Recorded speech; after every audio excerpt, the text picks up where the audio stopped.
1, get a pan. Step 2, turn on the oven. We're just going to turn it on a little above medium. And we're going to start there just to melt our little coconut butter, oil, whatever. And then we're going to start frying some veggies.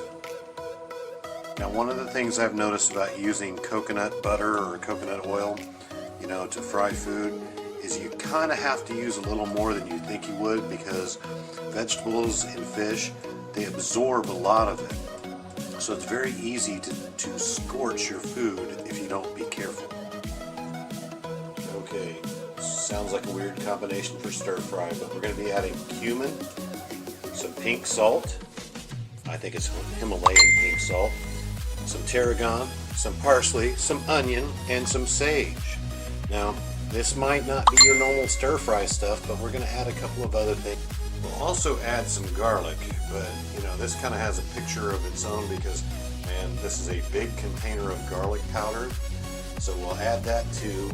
I like a little dill and some black pepper or some chili powder. Sounds weird again, but I've got red pepper. I also have paprika, which is really good with this too. So, if we have to, we've got to. Let's use what we have on hand.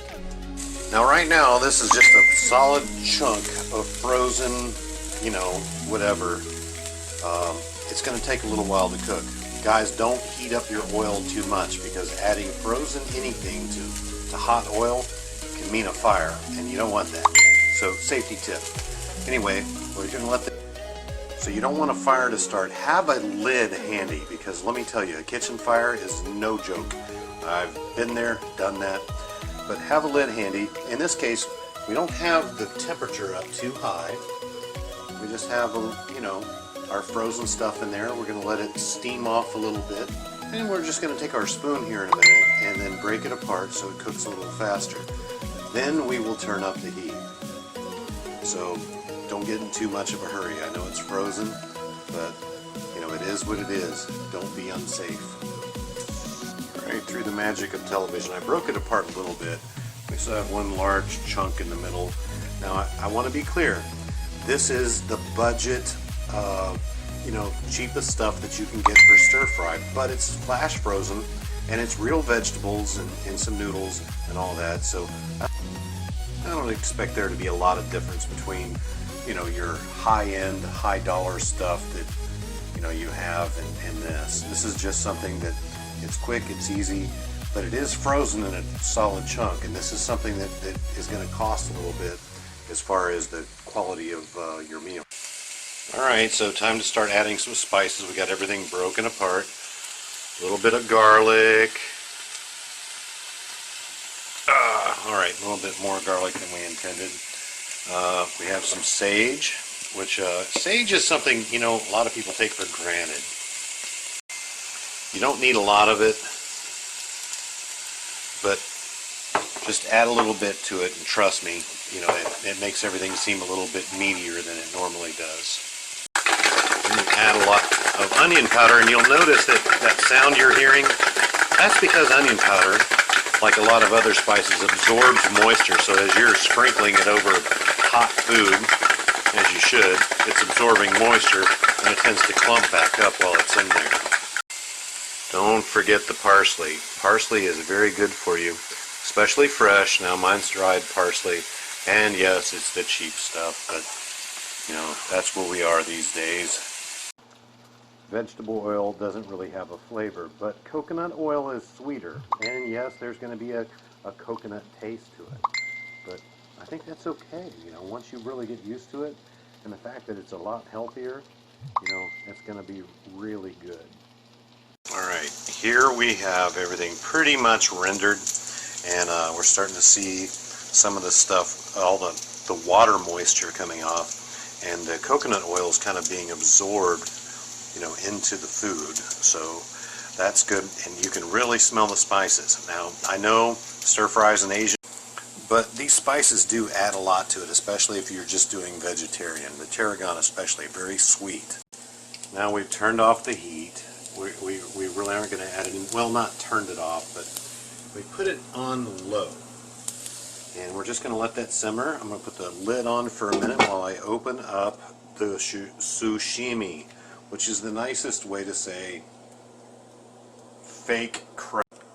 Now, I'm not going to bore you with the details of how fake crab is made. It is actually made from fish, but it's very high in protein, and it's a byproduct of making fillet of fish and all the fillets and fish sticks that you eat while ships are out in the ocean.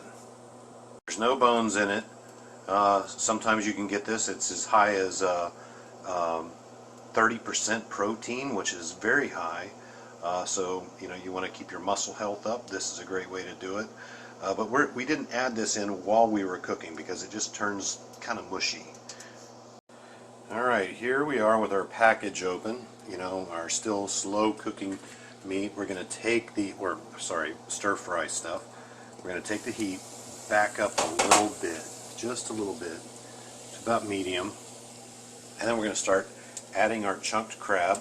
And through the miracle of television, oh wow, that really adds some color to our meal there. So we're going to start stirring this around a little bit. Don't want to let this sit too long on the heat because sashimi is already ready to eat right out of the package. Okay, you don't really need to cook it. Okay, so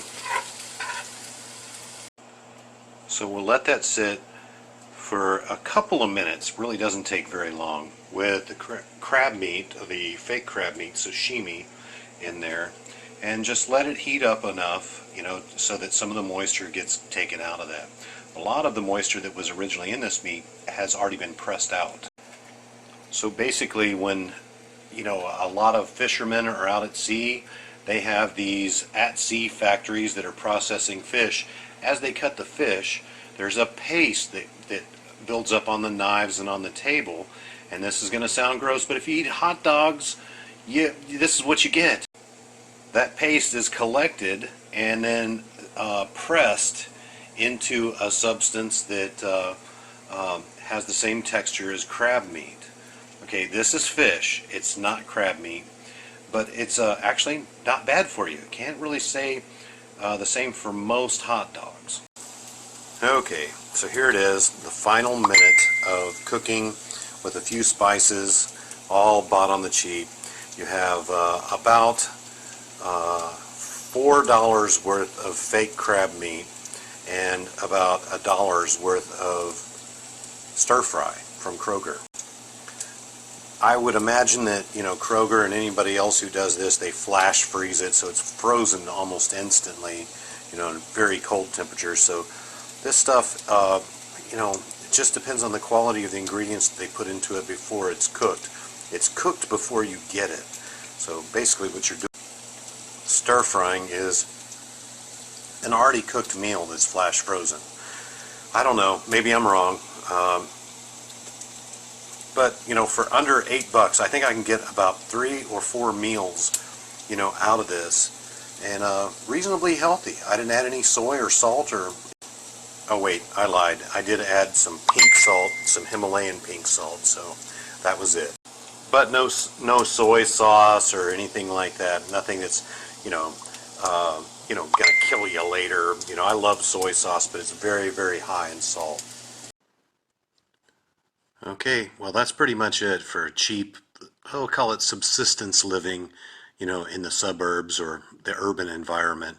If you work 12, 13 hours a day, just a quick, easy meal that's somewhat healthy. I don't have all the information on the calories or anything like that. Probably not going to do it. There's YouTubers out there that cook great steaks, and I'll name them and send links to all of you if you guys want it, on recipes that I just can't afford right now. I would love to be cooking all that stuff, like tomahawk steaks. Love to be doing that. But it's a quick, easy meal when you get home from work. And I work nights, and a lot of times I don't feel like cooking anything. And rather than eat the same old cheap crap that you can buy at fast food restaurants, this is something that you can make yourself.